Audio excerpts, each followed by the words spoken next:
There were no signs. It came without warning.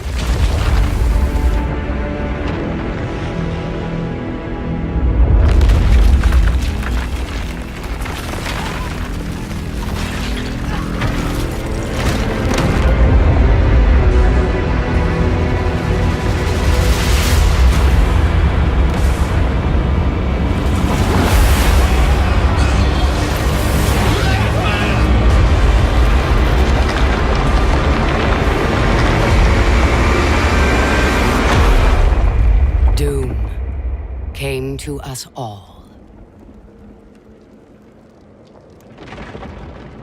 For Honor is an incredible game based on the art of battle, which is our own unique system that makes you really feel like you have a weapon in your hands. So the campaign is set a bit in the past. It's kind of the story of why the three factions are fighting in our multiplayer. You'll get to learn by playing in the Knights faction, the Viking faction, and also the Samurai faction, how Apollyon, the main villain, is kind of orchestrating chaos between the factions in the campaign. There's a little bit of intrigue. There's a lot of intrigue, yes.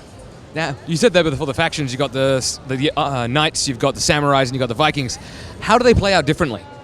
Well, basically they're like a wrapper around what we think people feel would be the best fantasy of a warrior. So when we ask people, like, are you a Knight, a Viking, or a Samurai, everyone has an answer. So we felt like there was something very core linked to even human values that would resonate with people. And then within each of these factions, we have different fighters, and each of them are unique. There's no like real, the faction doesn't really change the way fighters fight. It's more about what weapons they use.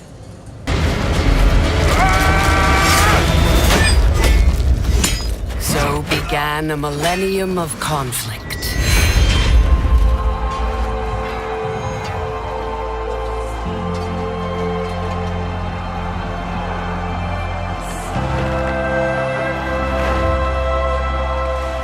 Depending on the character, you will get big and smaller weapons. But of course, the weapons for the Knights are themed after what Knights would use as weapon types. But each character is really unique, and because of our animation system, we use specialists in these weapons for each of the fighters.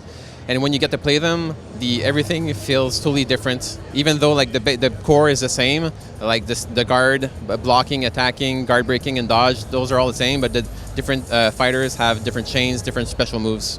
And that's the art of battle you were talking about before, wasn't it? So how do we utilize this art of battle? So what's interesting is that by holding left trigger, you get into, you're locked against an opponent. And then the right stick becomes your attack and your guard. So you choose different stances, top, left, and right. So even if you have a sword, if you're the warden, your sword is your attack and also your shield. So if I want to attack the enemy that's in front of me, I need to attack where he's not guarding. So if the enemy is guarding top, for example, I need to attack him from the left or right. And then it becomes a mind game, because he will also change his guard. So he might try to attack me from the right, so I need to change my guard to right to block him, and then wait for the right moment to change my guard and attack him where he's not blocking.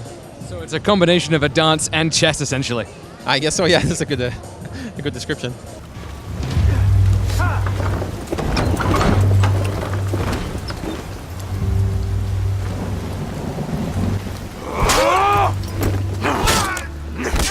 And is there a system in there where some characters have weaknesses and flaws that are better against other characters, or is it all down to sheer skill?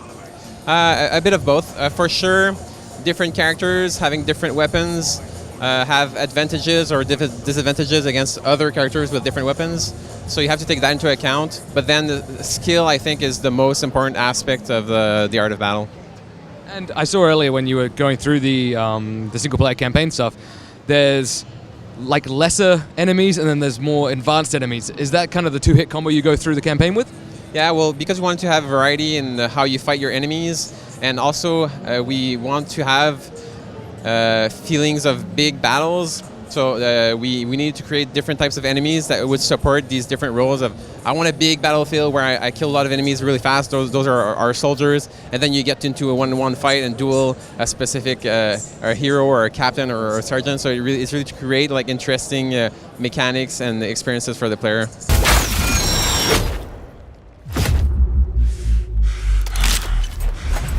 I am Apollyon.